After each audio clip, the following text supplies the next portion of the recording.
We just got the fire going down here. All set? It's good, yeah. Yes.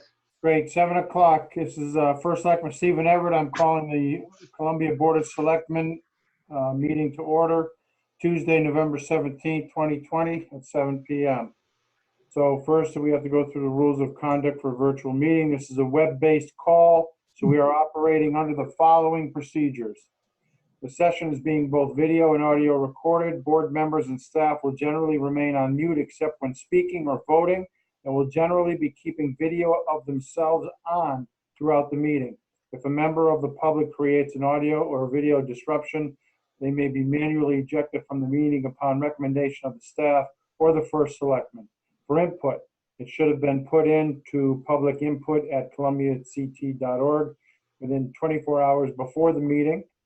And with your comments, you can use the chat feature, but in either instance, please use your name and address, and we will call on you. So first order of business, again, is our moment of silence.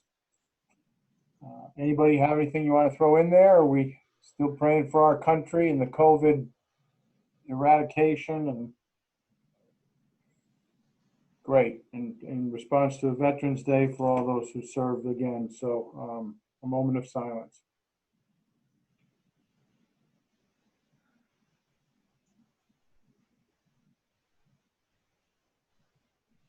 Thank you. I make a motion, we approve the agenda as presented. Any discussion? All those in favor, Bill? Yes. Judy? Yes. And said Beverly. Rob? Yes. Lisa? Yes, This is Stephen Everett, I vote yes, thank you. Approval of the minutes from the November 10th, 2020 meeting. I move to approve the Board of Selectmen regular meeting minutes for November 10th, 2020 as presented. Discussion?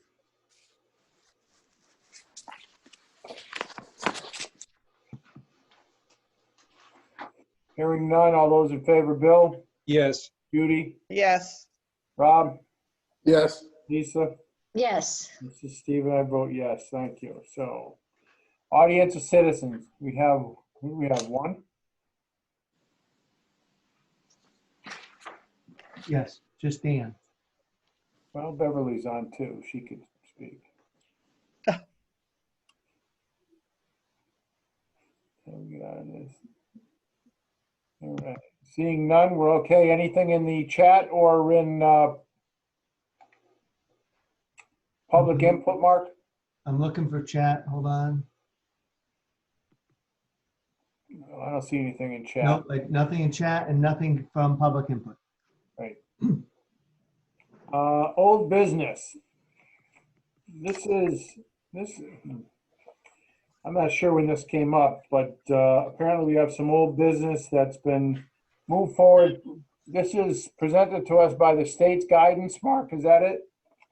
The old business is a result of a state statute change for the tax abatement for firefighters.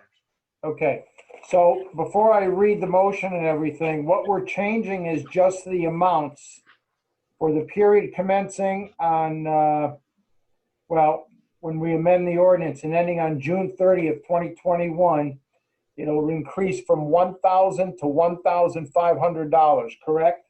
Mhm. And then on June 30th or July 1st, 2021, it'll increase another 500 to 2,000, correct? Correct. So everything else will stay the same for the town of Columbia. How many meetings they have to do, how many drills, how many responses they have to respond to, correct? Correct. All right.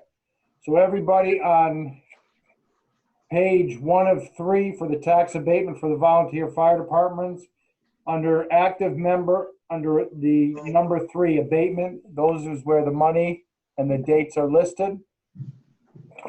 So, whereas in light of the current declaration of public health and civil preparedness emergencies in the state of Connecticut and executive orders issued by Governor Lamont in conjunction with such declaration, the holding of a town meeting would not be prudent. And whereas Section 4 of Executive Order 7JJ, that's Juliet, issued by Governor Lamont on May 6, 2020, as extended by Section 1 of Executive Order 9L Lima, issued by Governor Lamont on November 6, 2020, permits the Board of Selectmen by majority vote to adopt an amendment to a municipal ordinance in order to avoid financial loss without complying with the town charter or any statutory requirement to hold a town meeting or referendum to approve such appropriation.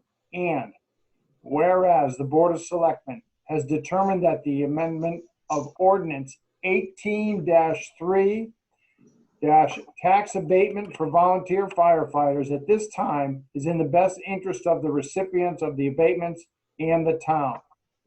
Now therefore be it resolved that the proposed amendments to ordinance 18-3 tax abatement for volunteer firefighters are hereby adopted effective on the 21st day following the publication of notice of such amended ordinance. That's the motion. We are passing it for them should we decide to do so. Any discussion? You know, if you look at what they do, so 50 calls, you figure each call is an hour and a half, I mean, anywhere from 1 to 3 hours. So average an hour and a half. You're talking about 150 hours. That's just the calls, 10 drills, which are usually a couple hours, and then monthly meetings are an hour to 2. And then they always go above and beyond that. I know they're having trouble getting volunteers to step up. And I think that if we don't want to go to a paid department, we better make it more attractive. I agree. Well said. Yeah. Very My good. husband used to be an EMS captain and my daughter was an EMT and and they're both firemen, and it's a big commitment. Yeah. It's all volunteer. Great. So let's put it to a vote. Stephen Ivert, I vote yes. Bill O'Brien, Yes. Judy Ortiz, Yes. Rob Hellstrom, Yes. Lisa Napolitano. Yes. Yes, passes 5-0. Thank you all.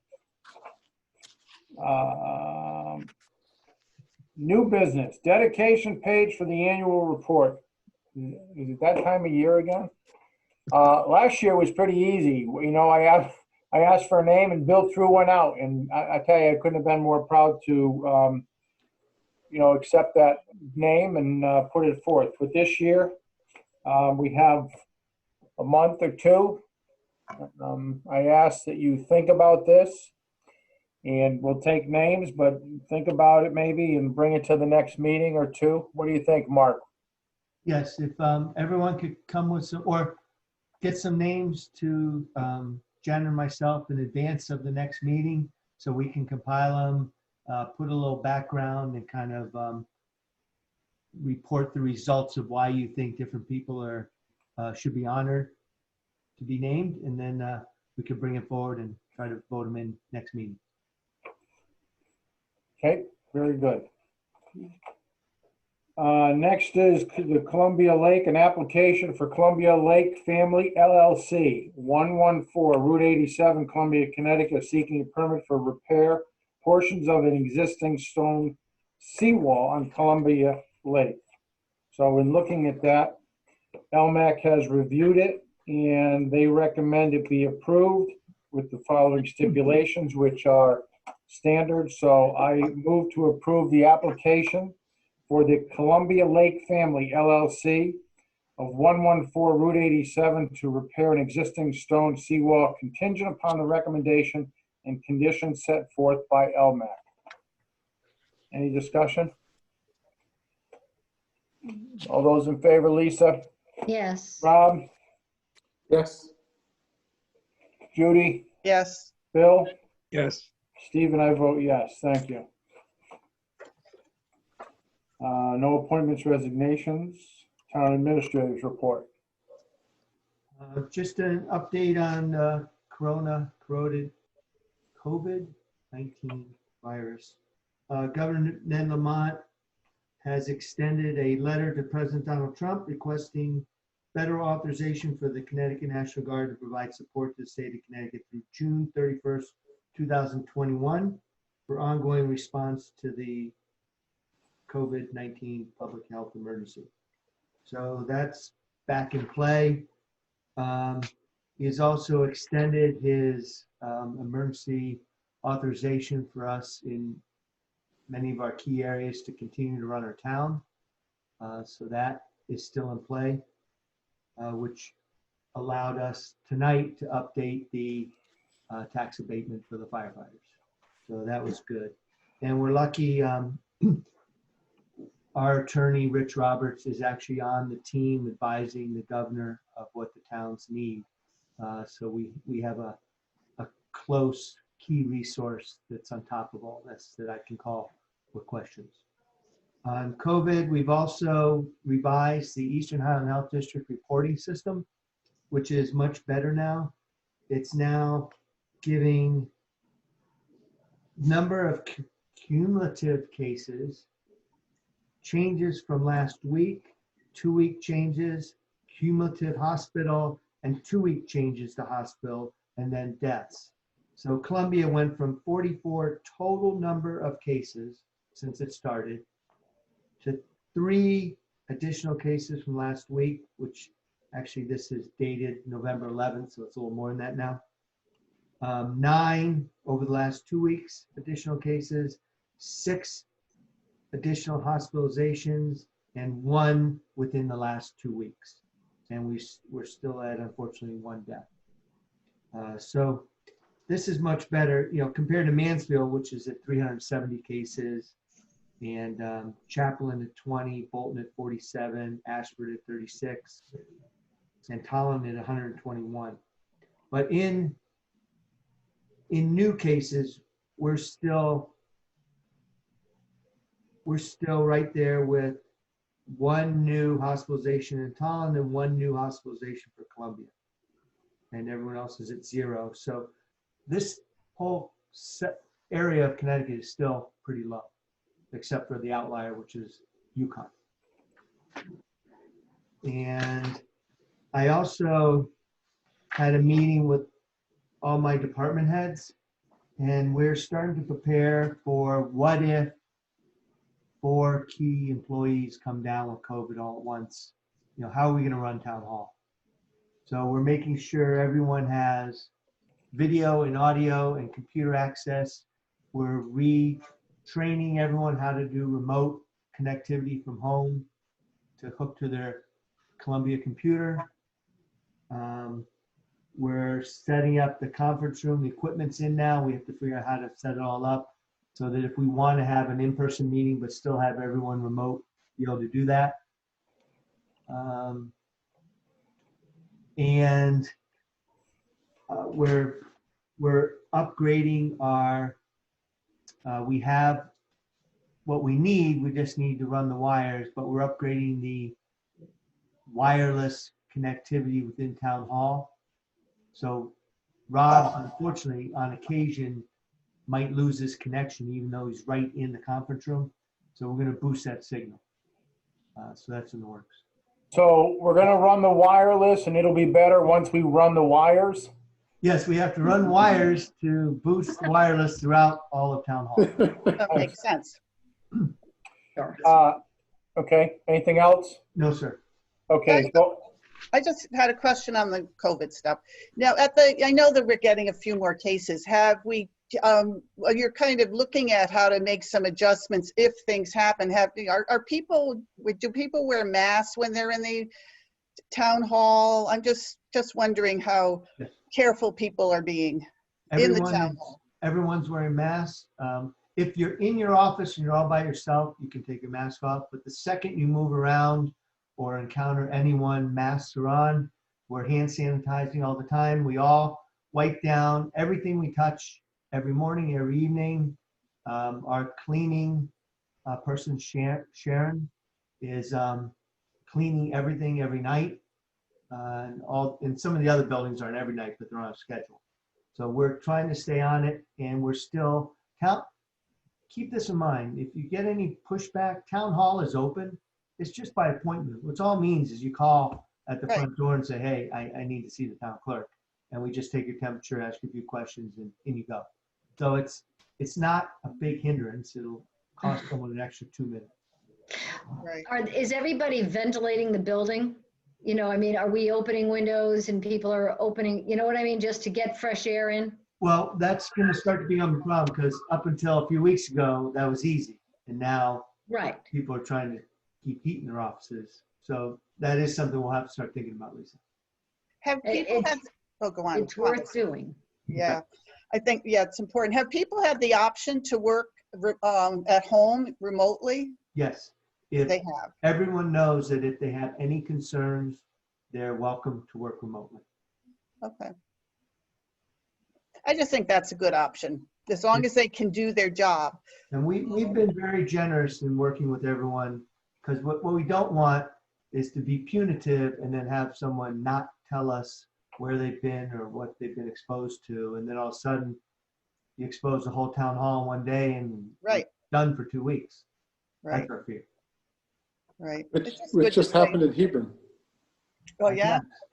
Because I know, you know, as time goes by, people get tired of this, but we just, you know, kind of have to be reminded to stay on top of it all Great. with everybody. So Hebron had some issues? Yes. They had some cases and now it's totally shut down. Oh, I guess in emergency you can get appointments, but other than that, they don't allow anyone in. okay. Any of the town buildings. No, ever since the beginning, I think we've done a very good job here in Columbia. And like Mark said, you know, if anybody feels anything, we don't want them coming in. But the good thing is nobody's taking advantage of that. Correct. You know, so. All right, thank you. Correspondence. Samson Oakham Memorial Monument at the Moores Charity School. If you haven't seen it, you know, it's right in back of the Moores Indian School. It's very nice. It actually came out very, very nice. And Mark and Beth and Justin. is over there today looking at it and putting the final planning on what we're going to do over there for the spring and stuff. But it's very nice. And when it's all done, we'll have to take a picture and send it to the representatives for Dartmouth for the Native American branch of Mohegans and stuff, okay? No, I think it looks great. You guys have done a nice job with setting that up. Yeah, looks great. So Yeah. on to the budget. We have some transfers. Listen, we're gonna have some transfers from here on out. It's just, we're not taking from the general fund. We're just moving money around to be able to pay for different things, to deal with the COVID, to deal with the workflow that's going on. Things open up at Rec Park and we use some money that we saved here to add to there, but it's all approved and appropriated money for the specific areas. So hang in there with us, but we're doing a very good job. They're doing a great job up at Rec Park, and everything that's going on here, the finance department's keeping us honest, and they're doing a great job. So I gotta say, wanted to say that I really appreciate the notes that are included in the transfers so that we know what they're for. yeah, Bev is really great at documenting Yes. and handwriting everything she does. She even does her math on them. Yep, no, it's just helpful. It is. very helpful when the finance director does the math. Yes. That's correct. And it's correct. So I Adding make and a mo- subtracting. Yeah, I move to approve the transfers totaling $2,768 in the packet presented. So you can look through. If you have any questions, ask them. Looks good. I do like to see where they're going. Active transportation, public works.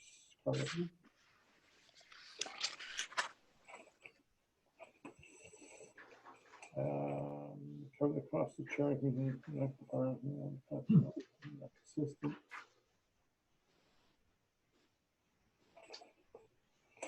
Any discussion? No.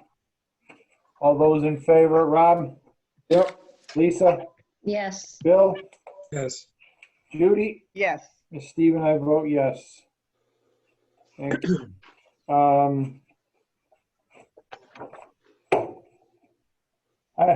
I make a motion, we approve the refunds totaling $1,151.57.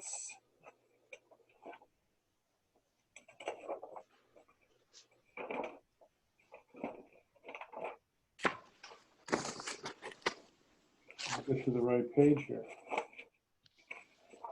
Yeah, it's that time of year where we get overpays and stuff, so. Any discussion? No. All those in favor, Lisa? Yes. Rob? Yes. Judy? Yes. Bill? Yes. Steve and I vote yes. Thank you all. And I make a motion. We pay bills in the amount of $85,365.54, consisting of 2021 regular, credit cards, paychecks.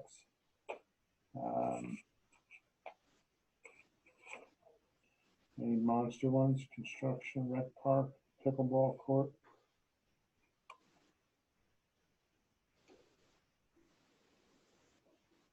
Yeah, the big ones were the ones at Rec Park. Yeah. And you're gonna settle up with me on those pretty soon, right, Mark? So I know where we are. Yes, we can do that anytime you want. I go up there probably 3 or 4 times a week just to drive through up there. And there's people up there always walking around. There's people Yep. up there playing pickleball. There's people the kids are up there after school playing basketball. There's nothing else to The do. parking area is fantastic. It really looks good. And Stephen, Mark's on if you had any questions for him. I have no questions for Mark. Okay. I have a question about on the bills. What are the DEP fees? Thank you. That's the one.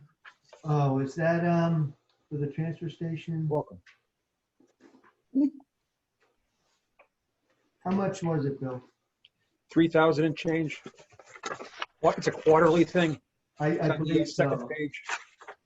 I believe it's for our transfer station. Hold on, let me find out.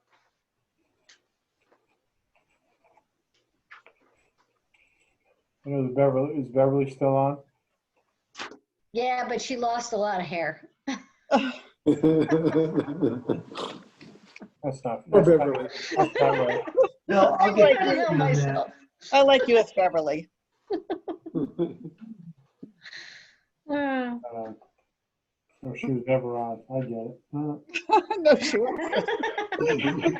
No, Rob's on. It confuses me. Just keeps you on your toes. No, I'll have to get back to you on exactly what the DEP was. I signed the checks tonight and I don't remember. Can we do enough for them? No, they always want more. I had a question on the, on election day, I guess they bought food for the election workers and they gave $10 for a tip of $241, and I just thought they should give a bigger tip. Because somebody had to bring the food over from the log cabin for that. It was the, one of the receipts that I saw. It just didn't seem like enough for what they did. Well, there were 3 receipts. Maybe they over-tipped on the other 2. Oh, okay. I'm just I thinking that I don't know. I mean, it was $10 for $241. okay. We'll let them know. Just, I don't know, it just seems like you should tip a little, maybe at least 25 or 30. Okay. Any other questions? No. All those in favor of paying the bill is Judy. Yes. Rob? Yes. Bill? Yes. Steven? Yes. And Lisa? Yes. Great.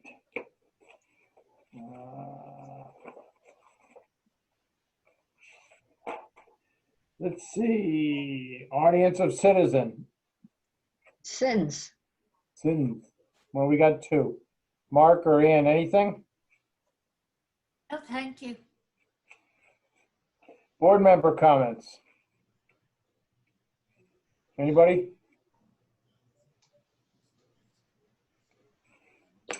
I make a motion, we adjourn at time 7:25. That was quick. All those in favor? Rob, Yes. Lisa, Yes. Bill, Yes. Judy. Yes.